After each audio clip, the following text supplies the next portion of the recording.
Hi, welcome to this STAIR Tailored. My name is Sarah Powell and I'm at the University of Texas at Austin. Today we're focused on how to solve one-step equations that involve a multiplication operator, and we're going to use just materials that can be found in the classroom. We're going to use some cups and counters today. And we're going to solve these problems here today. We're going to do 2x equals 6 and 12 equals 3x. And these are problems that have a multiplication operator, although it's not easily seen, but basically we're doing multiplication here when we're thinking about two groups of x or three groups of x. So let's go ahead and get started. So here are two problems that we're going to work on today. The first problem right here is 2x equals 6. And I say I'm going to use some cups, but I actually like to use these plates when I'm doing this demonstration on the document camera. And I have two of these plates because I have two sets of x. So 1, 2.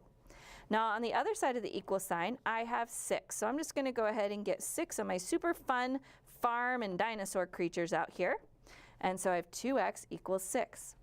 Now to do this, I'm going to divide both of these sides by 2, which means I'm just distributing my fun manipulatives here into two equal groups.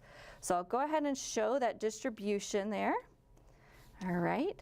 So when we divide into two equal groups, each x equals 3.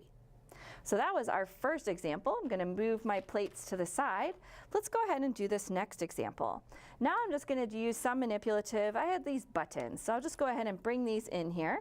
And let's see, I need 12 of these. So there's 6, 7, 8, 9, 10, 11, 12. So I have my 12 fun buttons that could just be laying around the classroom, and you can use them for algebra.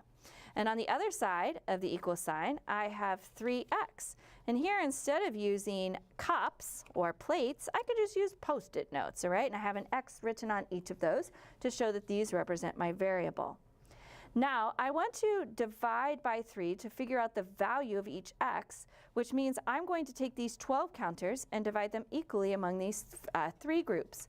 So I'll give the buttons, give one button to each x, and I'll just keep distributing until I have no more buttons remaining. So here, each x has a value of 1, 2, 3, 4. So x equals 4. So that was just a brief example of how we can use manipulatives to help students understand what it means to set up and solve one-step equations when we're thinking about multiplication. I hope you'll tune into some of our other STAIR tailored sessions where we can see how we can use everyday manipulatives like cups and counters to solve addition problems and subtraction problems and all kinds of other things.